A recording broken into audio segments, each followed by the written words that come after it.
And it is showtime. We want to welcome you here to this week's episode of the Chimney Fireplace Success Network. Our broadcast is sponsored by CBC Success Group. And each and every week, what we try to do is bring you a subject matter of interest to you. Sometimes we have a special guest. And to be honest with you, this week, two of my co hosts are going to be our special guests. Because with the subject matter we're talking about today, the two ladies on this broadcast I consider two of the leading experts in this. And what's our subject matter today? It's going to be all about the interview process, the interview of a prospective employee for your company.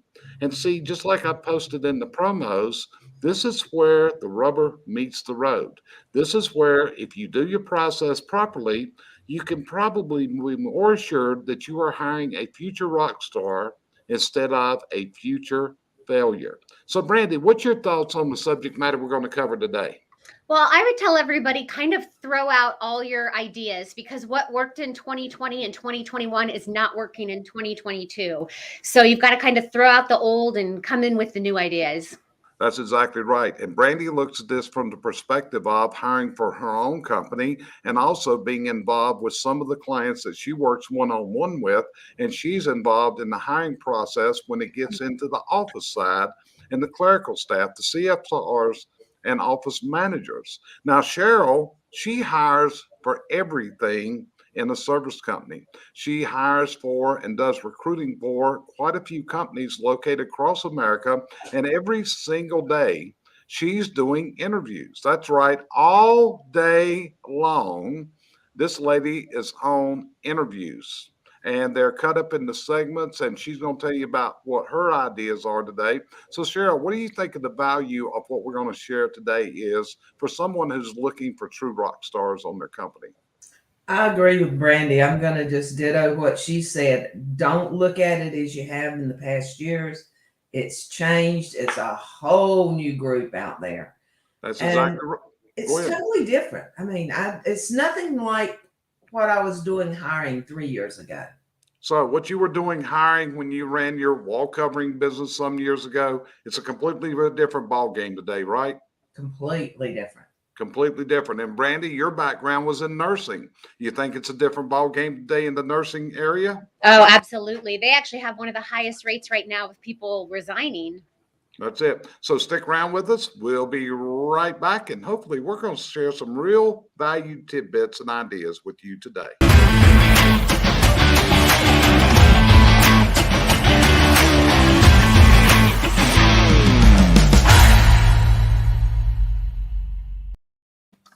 Okay, so let's rock and roll with today's episode. So the first thing I'm going to ask, and we'll ask each of them to give us their individual opinion on this. Sheryl, do you think today's job applicant is interviewing the employer?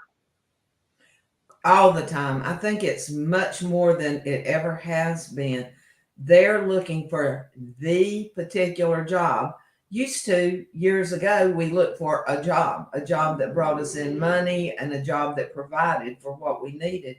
It's not like that anymore. They're looking for all the little nuances that are within a company. So they're interviewing the company. So they're interviewing the company. So that's a lot of this. You're actually on and having to do a performance to sell the company in today's world. Would that be true? I am. Okay. So, Brandi, what about your feelings? You do a lot of face to face and you do groups and you do other things. Do you feel like as the interviewer that you're also often being interviewed by the prospects? So, right now it's a seller's market. Right now it's an employee market, not an employer market. And absolutely. So it used to be, you'd go on an interview and you'd spend a lot of time prepping and you were just praying that you got the job. And now it's more that the candidates are going around and doing many, many interviews and they're picking you. You're not picking them. Got it. So, Sheryl, let's go back to you. One of the things that you and Brandi have both developed is your cache, your repository of questions. And these are questions that you ask over and over and over again of your prospects. What's some of your top questions that you would ask in an interview?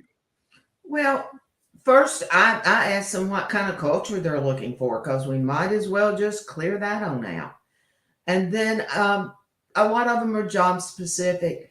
Actually, I want to know why, what happened in their last job, who their worst boss was, who their best boss was, who they, I want to know what turned them against the job they're on. I want to find out why they're moving. That gives me an end of what other questions to ask after I know why they left the last job or are they why they are leaving. Got you covered. Brandi, what about you? What's some of your major questions that are going to be right at the top of your list that's going to start forming how you're going to proceed? Well, I first want to know why they applied with us, what interested them in us. Then I asked them to go through their resume, but backwards, and tell me what they liked about that job and what they did not like about that job. That also helps give me an idea of what culture they were in and if they have teamwork. You know, if they're going through every single job backwards and telling me that they couldn't stand their coworkers, then that's a huge red flag. Okay, so those are the type of things that go on. And so if you're listening to us, let me add this in because often all three of us may well be involved in a job interview. This could be a client of ours that is hiring a general manager, a high level person, and often all three of us and the client and possibly people within the company. We have done interviews with as many as 5 to 6 people conducting the interview. And if you want to think about something that's tough from an employee standpoint, think about facing the three of us and the employer and possibly an office manager or other person in that interview. It can be a quite humbling experience for people. So, Sheryl, what leads you in the interview to know that you've got a good prospect, one that you will recommend? I need to know that number one, he speaks well. That's very important in what we're doing. I need to know his job career. Did he have 25 jobs in 2 years? A lot of times we do. I need a lot of it for me is, and I think it's because I do the behavioral analysis all the time. I'm looking for the reactions to my questions, more of what they're not saying than what they are saying, and how much they're trying to improvise around an answer like they think I want to hear. Gotcha. And that gives me a clue as to how they're going to be with their employer. Gotcha. Brandi, what about from your viewpoint? What's your thought process on that question? Well, I want to go back to first because we said at the very beginning that it's not the same world that we're hiring in. So we used to say hire slow, fire fast, and that is so not true anymore. Now it's you have to hire fast because people are out there and they're getting offers on almost every job that they're going on. I have to look up statistics. So there was an article that was just published a couple days ago from the Society for Human Resources that said 92% of people never finish their online job application, which is interesting because this is something we've really been pushing, right? In my own company, on our website, you can go on there, you can click on it, do an application. But what we're finding out is we have to make it a lot easier today than we used to have to do. I have a gentleman that just shadowed and we are hiring him. Now, when he's an older gentleman and he is looking for a career change. And I knew he wasn't in that big of a hurry. And I always ask them, are you interviewing for other jobs and have you been offered other positions?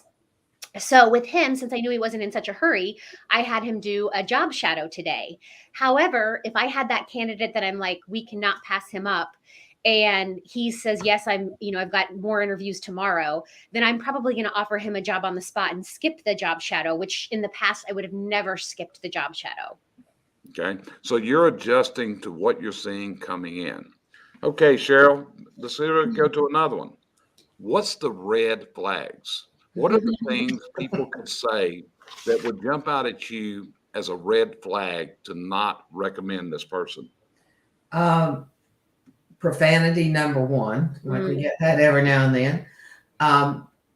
What if they get very negative about their other employers, if they breach that way, or like happened a couple months ago, if they pick up a big old marijuana cigarette and smoke it on camera. Yeah, I was going to ask you to tell a little bit of that story. So why don't you give a little bit of details? Because that was a really interesting occurrence to you that day. How did this occur? That just to speak in layman's term, that you had an applicant picked up a joint in the middle of it and lit it during the interview. What brought that on? Did you make him nervous or what? Well, no, early on in the interview, I go ahead and breach the question that our client does background checks and drug testing. I do that because it clears up a lot because I have some clients that are zero tolerant. Some will let it pass. So I know which one I need to do at that time. So this guy's on there and it was for a zero tolerant client. And so I brought the question up. We do drug testing and background checks. And he just kind of slung his hair around and he was kind of fidgety anyway. I just thought he was nervous. And he said, well, I'll just tell you, my background check is immaculate. There is nothing on it. But I do love my weed. And blow it out. And so I politely said, I'm sorry, I don't think you're a good fit. And we ended the interview. Okay, so smoking a joint during the interview would definitely be a red flag. Is that what I just heard? That would red flag it, even if my client was okay with it. It's just the fact that you would do it on camera is bad enough. I mean, it's recorded. Yep. So, Brandi, what about you? What are some of the red flags that says we can't use this person? Yeah, so as the interviewer, we should only be talking about 30% of the time and letting the interviewee talk the rest of the time. So we don't want to be over dominating the interview. And so I just like to really sit back and listen. If they're kind of bossy during the interview, if they have like a know-it-all, like I've studied chimneys, I can do it. I used to lay brick, blah, blah, blah. If they blame, kind of goes back to what Sheryl said about like how they think of their previous bosses. If they come from previous jobs and they're blaming everything on that job and not taking any accountability. And then I like to ask them some questions around trust as well to see, were they trustworthy in their last job? Do they trust their coworkers? Because my culture, we're very teamwork oriented here.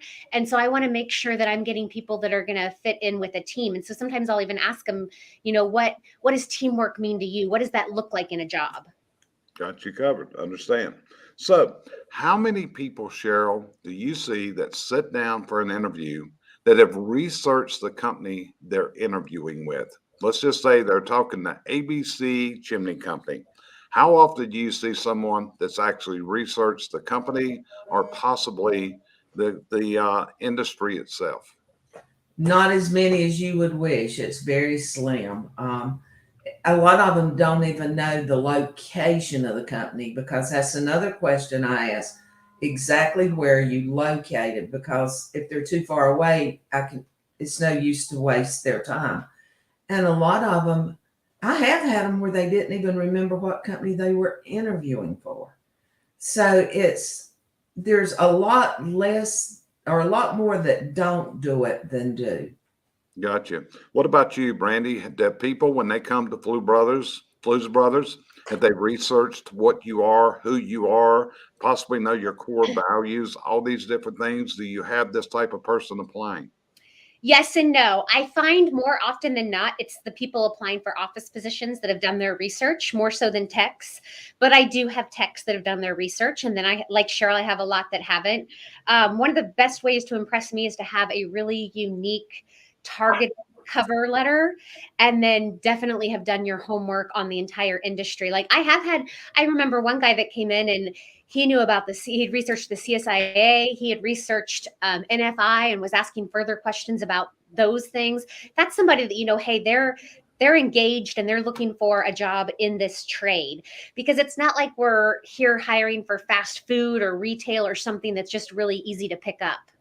Gotcha. So you do see some people that have researched it. Mm-hmm. So Sheryl, what about the difference between, we're going to say, an office-based person, a CSR, secretary, dispatcher, whatever, and a field tech? What's the difference in the questions you would ask each of these individuals? Basically, I asked all the core ones to get my sense of who they are.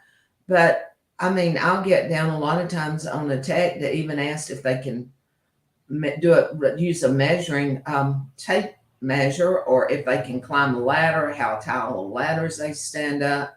The CSR, I want to know how much experience she's had. Can she multitask? Because a lot of my CSRs are talking to people on the phone and doing chat on the computer also. So I've got to have somebody that's very fluent in that. So a lot of it's job based, but that's about the only thing that changes. The rest of the questions are directed at the human person. Okay, so what you're trying to do, you're trying to find out what this person's core values are. Am I correct?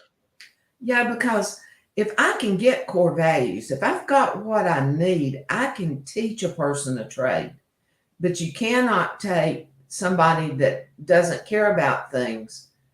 I don't care how much they know, you can't make them fit. Gotcha. So, Brandi, what about you? Is there a difference in the questions you would ask if they were going on one of your field crews versus working in the office? Yeah, so for the field crews, I'm asking more about, are they afraid of confined spaces? Are they afraid of heights? Tell me about, have you ever done your own roofing or your own sheetrock? So I'm looking more for those skills. Whereas with an office person, I'm asking more about what they know about Excel, what they know about Microsoft Suite. And I'm looking for a different personality as well, because everybody here in my office, we're kind of real upbeat and bubbly. And so I want somebody that's going to fit in really well with that. I've had people come in that have had great office skills, but I knew their personality wasn't going to fit. They were maybe a little bit too shy or reserved to where I thought we would scare them off. Also for office, I want to know how they handle downtime, and I want to know how they handle it when they don't get a bathroom break, because we definitely have those two complete opposites throughout the year. Yeah. So, Sheryl, back to you. What is the three leading things, not just benefits? What's the three leading things that you see job applicants are interested in having in their new career? There are benefits such as insurances and things like that. They're looking for paid time off. And over the last couple months, one of the big ones been birthdays off. So it's that might not be the third one in the pile, but it's asked quite a bit. But they're looking to make sure that you're going to take care of them, that you're going to take care of their family, not so much that they make the salary. The salary's not the big question anymore, not with most of them. Okay. Brandi, what about you? What's your three leading things that you see a new prospect is looking for in their new career? I think it depends on the age of the person. My younger employees, right now, diversity and inclusion, that's the hot thing. They want to make sure that they're walking into a very diverse and a very inclusive workplace. Benefits, always huge, no matter what the age group is. And then onboarding. I find a lot of them are really nervous about what your onboarding process looks like. And are you just going to throw them to the wolves, or you actually have a formal training program? And I was looking at another statistic. This one's from Spark Bay that said 70% of companies are onboarding, are not hiring their, I'm sorry, 76% of companies aren't onboarding their new hires properly. So this is a huge concern, because they've had other jobs where they were just sort of thrown to the wolves. Right. And we'll talk about the onboarding, but I want you to go a little too deeper in two words you use there. When you say the words diverse and inclusive, Mhm. a lot of people may not be aware of what you're meaning by that, especially if they're in the age bracket of Sheryl and myself. Okay. These are newer terms. So, what do you mean by they are looking for diverse and inclusive? Well, luckily I have teenagers, so I understand the diverse and inclusive very well. So they want people that don't necessarily look like them. They want to walk into a work environment where they have people that of all different nationalities. They want people that maybe they use pronouns in the workplace. They want to go to a place where maybe the bathroom is for men and women, not segregated. So this is very, very important to this generation that's coming up in the workforce. So, now wait a minute. I got to ask a question. Now, you have brought up, and you got to remember, we're from North Carolina. We're much older. So, what you're telling me is They're looking for restroom facilities that are not divided by sex. Did I just hear you correct? Correct, because that shows a very diverse and inclusive culture. Again, pronouns she, her, them, they, whatever that may be. You'll notice, and I've even started doing it in my emails, you'll notice a lot of people in the workforce, especially the corporate world, have their pronouns after their name now. That is to show that they are diverse and inclusive. You'll also notice that a lot of places, especially the bigger corporate world now, they actually have whole teams committed to diversity and inclusion in the workplace. So even separate from HR, they have a whole division that is just about diversity and inclusion. Yeah. And it's really interesting because I just got back from California, which is other side of the country from North Carolina. So I was at a restaurant and I went to the restroom and there was a guy standing there in front of the restroom doors. And he said, well, which one's for the men? And I said, dude, you're in California. I don't, you must be from my part of the country because we don't have same sex, separate sex. This it's outlawed in this state. So, but it's really interesting that you bring that up, that actually that having a restroom that caters to both sexes is actually something that people look for. Now, I've learned something today, Sheryl. Have you ever thought about this? No, but I can see one advantage. It would stay cleaner. Either that or the women would really be upset with the men using their restroom as we approach. Okay, so I can see that one going either way. That's just a really interesting statement right there for sure.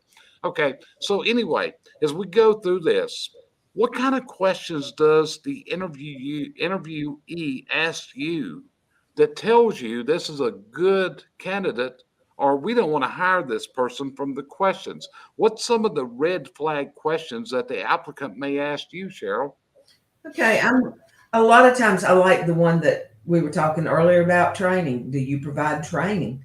Because that automatically tells me they're willing to learn. They want to know if there's group meetings. They want to know if they're going to have to work alone all the time or will they have a teammate. How are the owners? Are they people that we will get to know, or are they just an entity sitting up there that we will not have any contact with? Is it a family atmosphere? This is the main things that I get now. Okay, Brandi, what about you? Yeah, so from a technician standpoint, it's usually about, do you provide the tools or do we provide the tools? Do the work trucks stay here or do we drive the work trucks home? From the office standpoint, I find it's more about dress code, what supplies are provided. Sheryl brought up a very good one, which is professional development. And another statistic I came across found that 94% of employees would actually stay longer at their current positions if their current position would just invest in personal development, which, as you know, this is something we're huge on at CVC, and that's why we're always putting out content and courses. Got you covered. I understand very well what you're talking about there. So as we move on through this, it's really another interesting question, and you've both been involved with this one. And that is, we have office staff that is now working remotely. In other words, they are not based in an office. So Sheryl, when you are interviewing for a remote employee that's going to be working from home, what is the challenges you have in interviewing this person and how hard is it to fill these positions? Actually, I have a harder time filling the remote than I do in the in office. A lot of people were fine with remote when it was necessary. A lot of them now they're back to it's changing a little bit. They're wanting to get back into the people situation. They're not liking the staying alone. Now I do have some mothers of children that's what they want to do. But the younger generation seem to want to be in the group effect more so than sitting at home by themselves. So it's a big challenge to find for the particular companies that only do remote. Okay. What about you, Brandi? Because we have clients that you work with that have remote employees. So what's your thought process, and how do we interview for this remote employee? What difference in this from someone that will be sitting in the next office over from you? Yeah, I think for remote work, you have to really make sure, number one, that they have the proper setup, that they have a high enough speed of internet, that your phone system can accommodate them at home, and you have the tools to set them up at their house. And I think you have to really assess, do they work well in that environment? Do they work well in an environment where they are by themselves and trusted to be working throughout the day, and not watching soap operas? So 2021 was called the Great Resignation. You've heard that. We've talked about that. So they're calling 2022 the year of the Great Retention, because obviously it's a lot less expensive for us to, less expensive for us to retain employees than to hire new. And one of the things that they have found with that is employees nowadays, they want flexibility. And so the work from home provides a lot of that flexibility, especially, you mentioned clients that we have. I know I have one where they've got to go get their kiddos on the bus before we meet every Tuesday. So if they're a few minutes late, I know it's because they've gotten tied up at the bus stop, and then they'll be coming along. Speaking of the flexibility, I just had we'll call it a save this week. So we had an employee that put in his notice, but he wanted to talk to us about it, which I appreciated.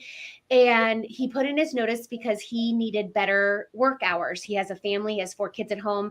His wife needs some relief in the afternoon, and his daughter had thought that he wasn't, she wanted him home for dinner every night, etc. And so he had taken a position that the hours were going to be 6 to 2 or 6 to 3. But he asked, is there any way to do flexibility here? And so we were able to look at it and said, because we start at 8, everybody in our company, we can't do 6, but we can do 7. And so through this conversation, we are actually offering to all of our technicians now, you can either start at 7 or you can start at 8. The choice is up to you. So just providing that flexibility so that we can retain them. And it also is flexibility for any new hires we bring on. You can start at 7 or you can start at 8. Okay, got you covered. So my next question, Brandi, I'm going to go to you first, because I'm going to trip your trigger with this one. Boy. We're going to be in one of the areas that Brandi will slap your hand really fast, okay? And this is because of all the studying she has done of laws and the legalities of the interview process. So Brandi, what's some of the questions that you should never ask and you could get in a heap of trouble for? Well, and before we go to the interview questions, I want to back up to even the application, because a lot of people are not aware of the ban the box laws, which is where in certain states, I am not one of them, but many states, you cannot ask about criminal history on the application. Now, once you've offered them the position, with their authorization, you can do a criminal background check, but you are not allowed to ask anything dealing with a criminal history prior to offering them the position. A lot of people don't realize that, and it's still on their applications. I see it every day. You also cannot ask anything that has to do with their age, anything that has to do with their background, their religious beliefs. You have to stay away from all those questions. And it's hard because they'll try to provide stuff, and you've got to you can listen to what they say, but you can't go down that rabbit hole. I'll never forget, Jerry, a couple years ago, I was at one of our clients, and I just started working with them, and they had somebody come in to interview while I was there, and they took their picture and got a copy of their driver's license. And I said, "What are you doing?" And they said, "Well, we do this for everybody because the owner likes to see, their driver's license and their picture, before he interviews them." And I'm like, "You can't do that." The driver's license has their date of birth on there. So that automatically gives you their age, which could be seen as discrimination. I have another client right now, different industry, not the chimney industry, who has 2 lawsuits for discrimination. So you have to be very, very careful and make sure that whoever's interviewing for your company knows those questions you can ask and knows the questions to stay away from. Jeremy, often, my husband, likes to come in when we're interviewing, and he knows to tell him, the girls will stop me if I ask anything illegal, because I always ask something illegal. So he'll ask questions. We have to stop him. Don't answer that. We'll tell him, because he doesn't know what is okay to ask and what's not okay. Yeah, that's where we got to ban. We need to ban Jeremy from the interview process. He can really be a drag on it, can't he? So Sheryl, what about you? What's some of the no-nos that come to mind for you? Brandi pretty much covered the top ones. I mean, it's just the discriminatory things that anything you can think of like that. But basically, she covered them, and it's state mandated. So I have to be real careful. In certain states, I can ask certain things that I can't ask in others. Right. So we've got to be aware of both the federal laws and the state guidelines. Okay, so Sheryl, here's a biggie. In this day and time, and I don't know how many states now have marijuana has been legalized in. Okay. And we're talking about drug-free workforces. But yet marijuana is a drug, but it is legal in this area. Well, how's the company deal with this? Each company has to choose. You do not have to hire them if they smoke the marijuana. You just can't. It's hard. I'm trying to come up with a better way to say it so I don't get myself in trouble here. But yeah, it's hard. I mean, I had an interviewee tell me the other day, now you do realize marijuana is legal in our state, and that's the recreational. It's not just both. Both of them are aware. And so the only thing I can tell them is that my client is zero tolerant, and or either just like I did with them, I went ahead and sent my interview stuff to him. But the very first thing was, he does do marijuana of a night. You need to work this into your files. But it's all you can do. It's hard because it's getting more and more. If it's nothing but the medical marijuana, but like you say, now the recreational is getting extremely prevalent over the country. Yeah. So we're going to ask our legal beagle, the one that does all the data research down there in the bottom window. So Brandi, what do we do? We're in a state that allows legal. You could be located next door to a store that sells marijuana in this day and time. What's the employer to do?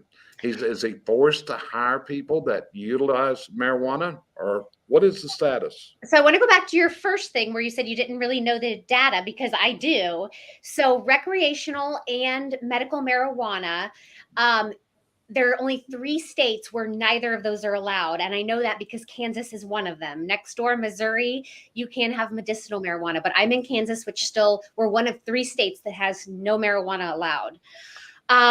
So you have to treat it like alcohol. So I can drink on the weekend, but I can't show up to work drunk, right? So I can smoke weed on the weekend, but I can't show up to work with weed in my system.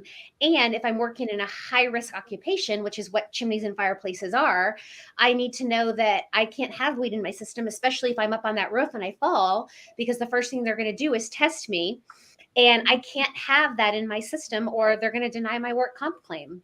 Yep. So it's tricky. It's changed over the years. I used to tell people federal law trumps state law, and it's still not legal federally. However, that has been challenged in the courts in recent years.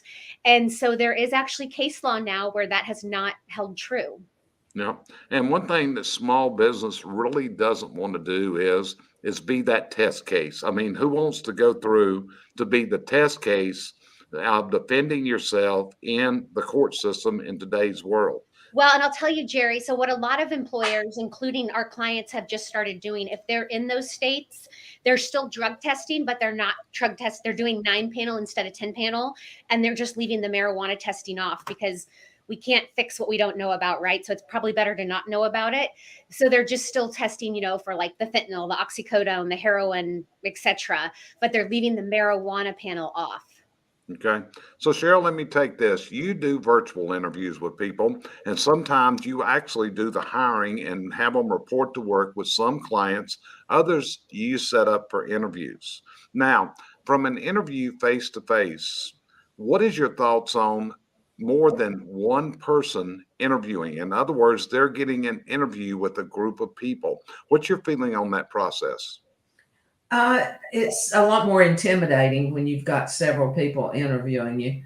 But on the other hand, for the interviewer, you get a lot more diversification because you've got different questions coming from different people. But it's really hard to get, with us doing The only time we do it's when it's a high position in the group. Okay. So, Randy, what's your feeling? I mean, I heard you say something a while ago about Jeremy would come in and y'all got to put the brakes on him. But what's your feeling about a group of people conducting the interview? Well, this is again where Sheryl is ahead of the curve and ahead of the game, because what kind of the new trend now is to do video interviewing, and that way you can have multiple people looking at the interview, but it's not so intimidating with 10 people in the room against one interviewee. So this is where the video interviewing is really kind of the new way to go. Sheryl had sent me 3 several weeks ago for a client, and I was like, I like the first 2. The third one, I just shut it down after a couple minutes. I was like, oh, heck no. Mhm. But so then I didn't have to be present for the interview. Her client didn't have to be there. We could all watch it. In my office, so we do open interviews every Wednesday. In fact, the guy that we just hired today, he came in Wednesday. Today's Friday. He came in Wednesday during our open interview time. And so typically what will happen is our office manager will interview them. If she likes them and she's thinking, yeah, they're probably good, she'll bring me in. If I like them and I'm thinking they're probably good, if it's a technician, then usually I will get Jeremy or our director of operations or our field manager, whoever happens to be here at the time, to come in and just make sure that they have the same yes feeling that we do. Yep. So let's talk about that a minute. You just talked about open hours, and I know this is something that you've been recommending to clients that they have open hour interviews, which I'm presuming means we're going to be interviewing people between, we'll say, 2 and 4 on Tuesday afternoon. Feel free to drop by. Tell us about this idea. How is this working out? It works out great. It's funny. I have a client in another state that I recommended this to. It's been over a year, maybe 2 years now. It was winter. And the reason I remember this is because they chose a Saturday to advertise their open interview. Only one person showed up, but they hired that person and she's still there. It works out really nice because you pick a day and you pick a wide range of time, and you can do some companies, especially like restaurants, they'll do open interviews all the time. We pick one day because if you get quite a few people come in, you need to have multiple people available to interview them so they're not sitting there waiting. But it works out great for the candidates because they can pop by on their lunch break. You've got this wide time so they can go into work late or leave work early to come in and interview. And so it's not such a set in stone. And for us, again, like I said, we had one on Wednesday that came in and we hired him today after his shadow. So it works out really nicely. I think it's also nice if you're doing your own hiring and let's say you have like 50 people that applied on Indeed, especially like with office positions, you may get that quantity. You can send to everybody rather than looking at all those resumes. You can send a template back to everybody that says, we are doing open interviews on this day between these hours. If you can't make it, call us to set up another interview time. And so it's a quick and easier way to hire because, again, remember what we said, this in 2022, you've got to move fast. Yep. Okay, so got a question from Jameson Pound, and it says, "What hiring platforms are you using and having the best results with?" And Jameson, so you're aware, we actually did an interview a few episodes back, but I'm gonna let Sheryl go into that. She will tell you what she uses and what she's seeing, and then Brandi will come on top of that. So Sheryl, you go first for Mr. Pound's question. Basically, most of my clients, not all, are using Application Pro. That it helps weed out some of the ones that you really don't want to hear, but still the majority of the ones coming into there are from Indeed. So Indeed seems to be better for us here, especially in the field that we're hiring for, because more technical people go there than they do to Glassdoor. If I'm looking for an high office staff, sometimes I'll go into Glassdoor. It seems like each of them has their own nuances of what people hire in them. But right now, Indeed, for most of what we're doing, but we're using the platform Application Pro. Yeah. And Jameson, if you will send either or any of us a email, you can see our emails on the screen. We will be more than happy to send you an intro to Dana, who is our contact person, and the company is Applicant Pro, I believe. Sheryl, is Applicant Pro, isn't that correct?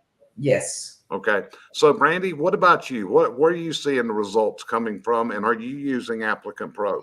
Yes, so we're also using Applicant Pro.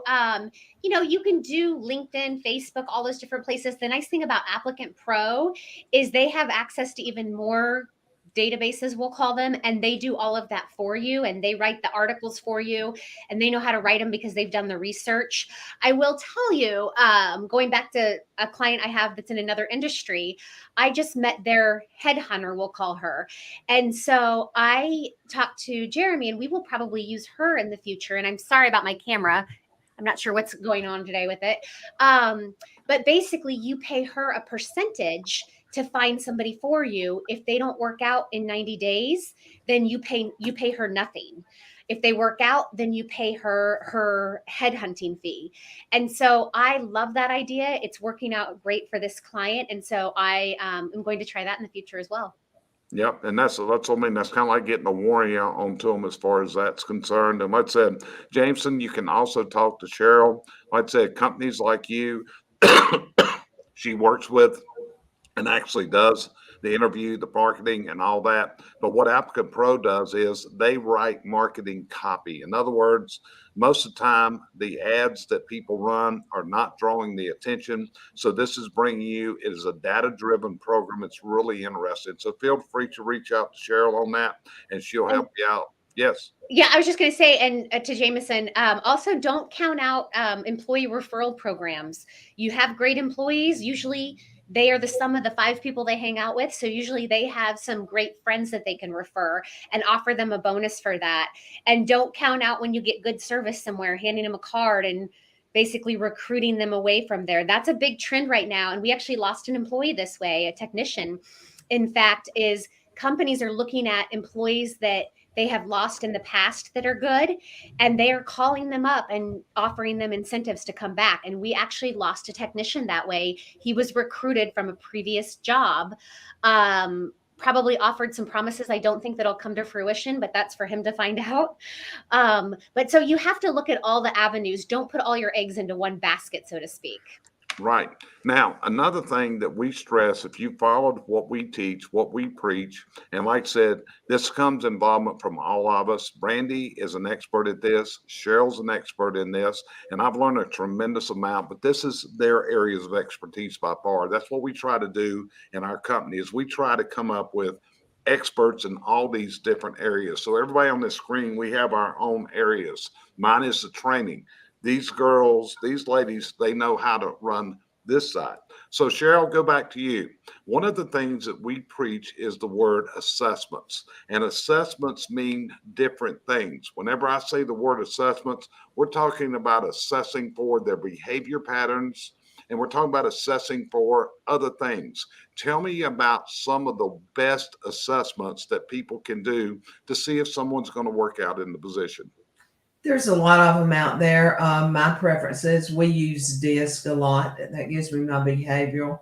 Another one that I enjoy working with is Color Code. I've had full training in both. So those are the 2 that we use the most, but anything that can qualify you to their business, how their business senses are.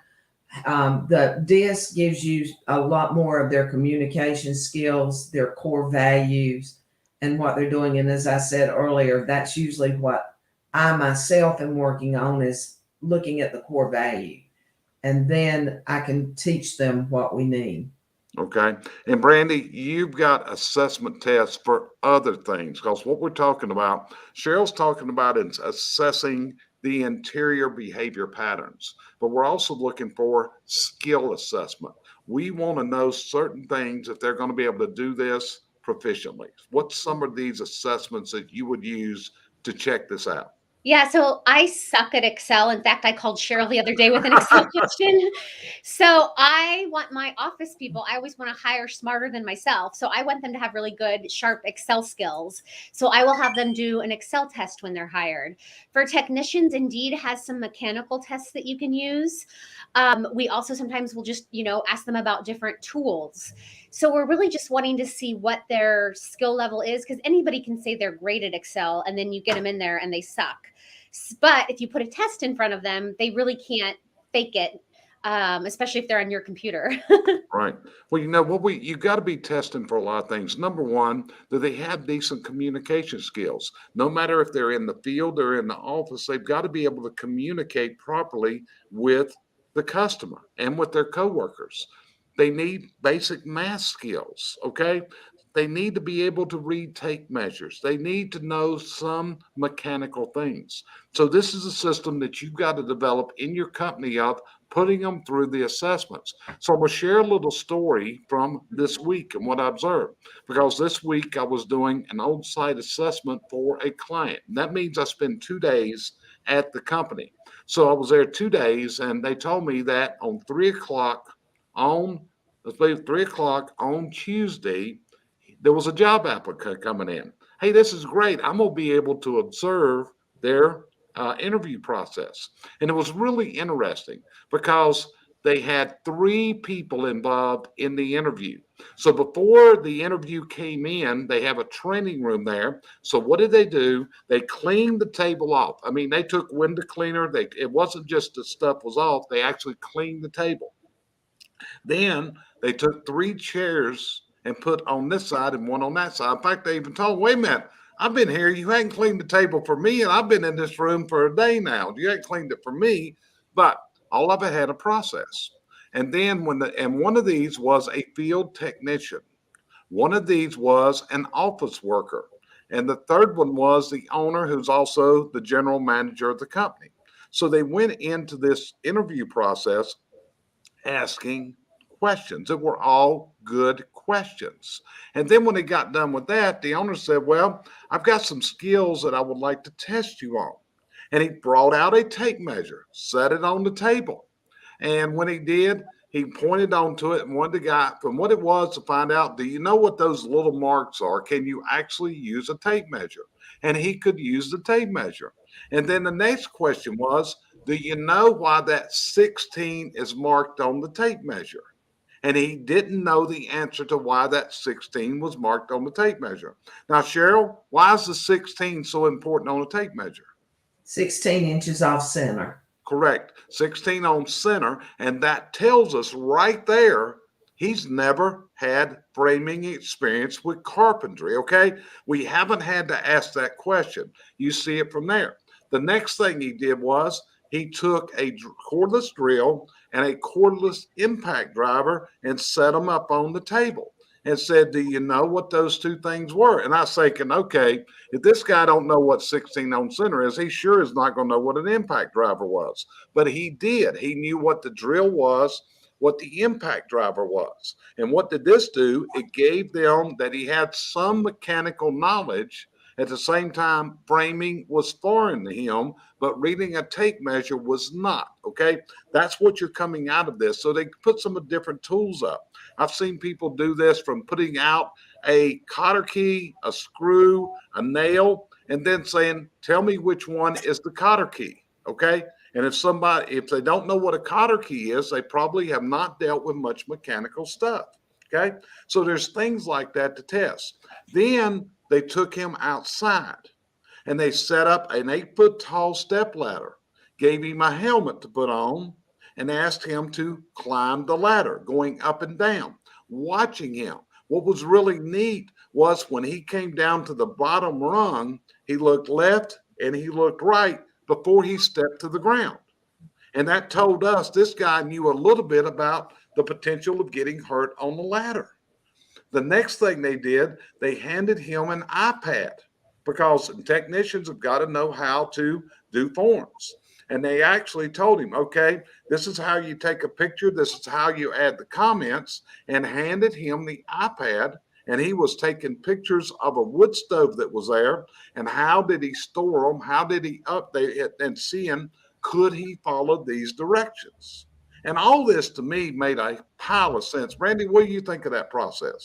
No, I love that process. And it made me think of our Excel process, because we have a list of instructions that then tells them once they're done with the test that they need to make a folder with their name and put it in there. And it's the same exact thing. Can they make the folder, and can they follow the instructions that that's where it needs to go and not just leave it?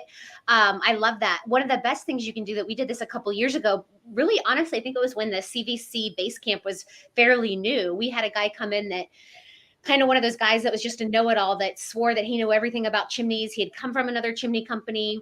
So we sat him down with the platform and pulled up a test and asked him to take it. He couldn't even get halfway through it, and he was frustrated. Right. And you're exactly right, because if you go on our platform, what you'll find is we have gas basic questions, quizzes. We have it for chimney. And that's often what we tell. Somebody's applying for a job and they say we have experience. I'll tell hey, have them take one of the quizzes in Chimneys 101 or take more. And if they can't score but 50 in a Chimneys 101 question, Brandi, my feeling is they're not real knowledgeable about chimneys, because those are basic questions. Agreed? Absolutely. And like for office, you need to make sure that, well, first of all, I cringe if I ever hear anybody that has hired an office person without talking to them on the phone. And sometimes we will go into companies and they have somebody that's horrible on the phone. And I'm thinking, did you not talk to them on the phone before you hired them? Because they just don't have the phone skills, but also the spelling skills and the attention to detail to make sure that they're putting the addresses in the computer correct. These are all things that you have to consider, because somebody can interview great and have a great personality, but if they can't put an address into the computer correctly, they're of no use. Yeah. So this is all part of the processes. Now, like I said, the process for recruiting and turning people into the rock stars, this is just one part, okay? But this is back at the beginning. And my way of looking at it is, this is what's going to give you the good seed to grow a great tree. Now, the other things you're going to add is the fertilizer, such as you got to onboard the people. If you don't onboard them properly, and one of the things we profess, we've had a course on this, the first day is the most important day in a person's career at that company. And in that first day, compared to when you went to school and you walked in, maybe it was first grade like it was when we were kids, and maybe it was kindergarten like when other people started, because when my kids come along, all of a sudden we had kindergarten now. But when I went to school, it was the first grade. And the first grade, and what you're doing when you're that teacher, you're having to blend that child from the family unit into this school. And they've got to do it right at the point. So these are all the things to go there. But to make that rock star, you got to do the recruiting. You've got to do the assessment. You've got to do the onboarding. And then you've got to have a curriculum that they have to follow. And you've got to track it. You've got to measure it. You've got to assign it. And that's one of the things that I talked about last week in our CVC Home Service Success Summit as we were going through it. How do you turn a raw recruit into a rock star in the most rapid manner possible? Now, if you're coming to the HPBA show in Atlanta, I'm actually doing a presentation there based on my book, Step Up to Success, which is taking all of these processes. Because what we've done as a team, like I said, Brandi has shared so much of this with us. Sheryl has shared so much, and what they're able to do is compare their notes and come up. The researcher of the three of us, that's Brandi. Brandi's, when you tell Brandi what we're going to talk about, she's coming back with data points on Friday and everything else. But that's what you've got to do. The first thing that we started, whenever you started, Sheryl, I want you to repeat this. You said you don't hire like you did 20 years ago. Can you reinforce that even more complete today? Well, it's totally opposite. 20 years ago, or even less than that, we were looking for a job. We were looking for a job with a paycheck that we could remain there for quite a few years. I mean, that was your statue, was to be at the same place for years. Now it's nothing like that. They're not looking for, a lot of times, the particular money. They're looking for a job, usually for a shorter period, much shorter period of time. And they're looking to move on. They want now a career is considered 3 years, where for us, a career was a lot of times a lifetime. Yeah. So Sheryl, 25 years ago, if somebody had asked you, do you have unisex restrooms? Are you an inclusive employer? Are you a diverse workforce? Would you even know what those words even meant back in those days? Probably not. I figured they'd be on drugs if they were asking me those questions 20 years ago, because no, I could have figured them out, but that wasn't asked. They wanted to know, how much they were going to get paid, what time did they go to work, and what time did they get off, and they were pretty good with that. Well, let's ask one more. When do I get paid, and how often do I get paid? Okay, Yeah. that was a And big usually one the there. one that I hated the worst, do you pay under the table cash? Yeah, And that still happens. That hadn't changed in years. yeah, it does. So, Brandi, what about you? Would you agree that it is not your father and mother's company? It's not the world that we grew up in. Even though you're much younger than Sheryl and I are, you've also, at your age, have had to adapt and learning a lot from your own children. And you know, you're very heavily involved with your kids. I've watched you at recitals this week. I've watched you with the kids from shoveling snow and making local money. But anybody that knows Brandi, if you follow her, I can tell you what, when that little girl's dancing on the stage, I can guarantee you Miss Biswell's going to be there, and she ain't going dancing on that stage. So, is it a different world today, Brandi? Well, first of all, Noah has Greece tonight, so I will be at Greece and at Okay. the school. So I'm excited about that.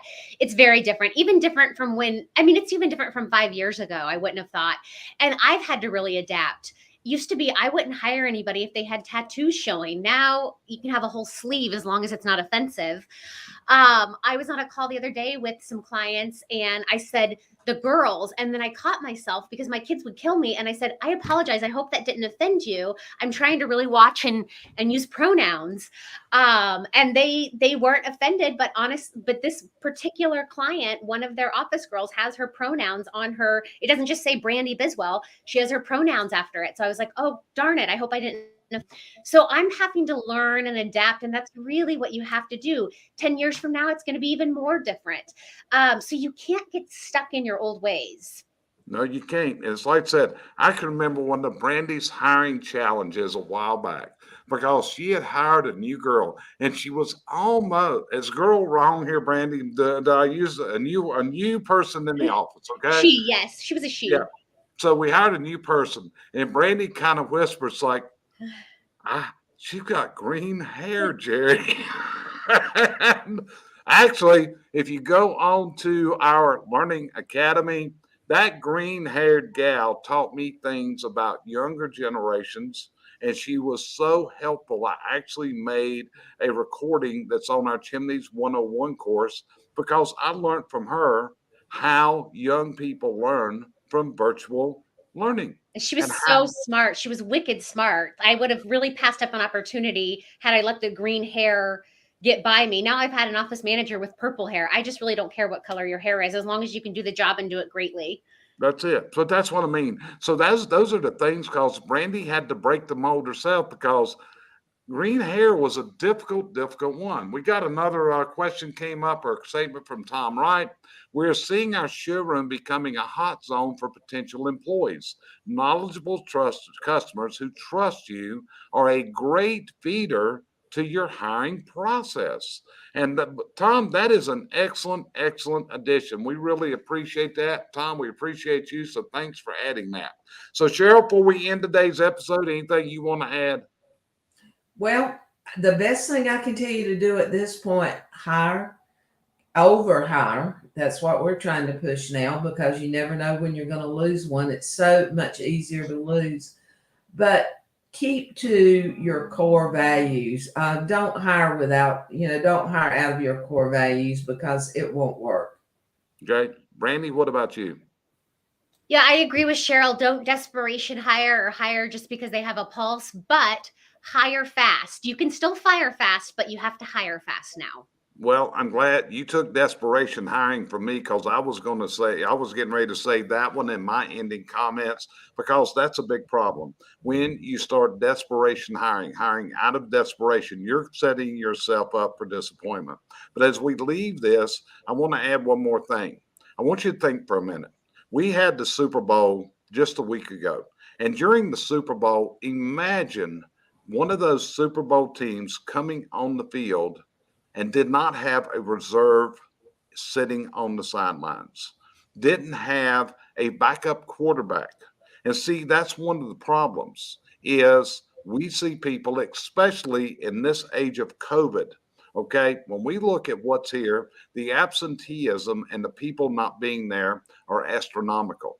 So, one of our positions and one of our teachings are you've got to build your bench. And Al Levy talked about this when he was on, but this is one of the most important things. And that's going to be reflected into your numbers also, because you've got to have a budget for training and building these reserves up. But here's the thing, if you are listening to us, you probably do home service contracting, and you better be aware of something. And this was presented last week in our summit, and that is the ultimate customer experience, which was so great by Scott McCain. And so you'll know if you weren't able to get that, you can buy access. We'll be putting this up on Facebook very shortly, where you can get recordings of that session from last Monday. Highly, highly recommend it, because you're going to hear Scott McCain talk about the ultimate customer experience. You're going to hear Randy Pennington talk about how culture always wins. You get to hear from three of us, but you hear from us all the time anyway. But you get to hear from Tommy Mello how to scale your business, and Al Levy from the standpoint of manuals and systems in your business. So if that's an interest to you. But today, our mission was to share with you processes and methods that can help you, because here's what you want to do. This is the goal. You got to go find new people. And it never stops. Brandi, do you ever stop hiring? No, and you like the overhire is really the key right now. And yeah, always overhire. It's overhire.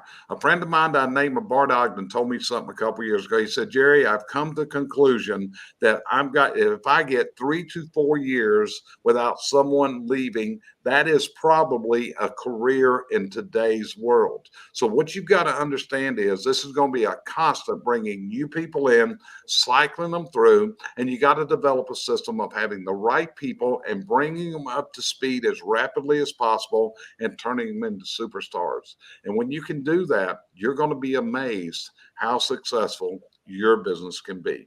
And with that, we're going to end this week's episode of the Chimney and Fireplace Success Network. And now we're going to have that big challenge that I'm trying to win, which is where this broadcast cuts off at the exact moment that I stop talking. So we're going to see how that works. But again, it's been an honor, it's been a privilege, and it's been a pleasure. And we'll see you next week on the next